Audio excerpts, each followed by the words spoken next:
Казака for Kids балаларға арналған қазақ тілі. Lesson 8. 8-ші сабақ. Colors. Түстер.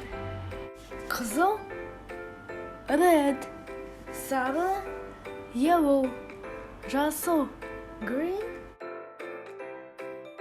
қара, black, ақ, white, күлгін, purple, көк, blue, қызғылт сары, orange, күлгін, violet, қоңыр, brown, қызғылт, pink, сұр, gray.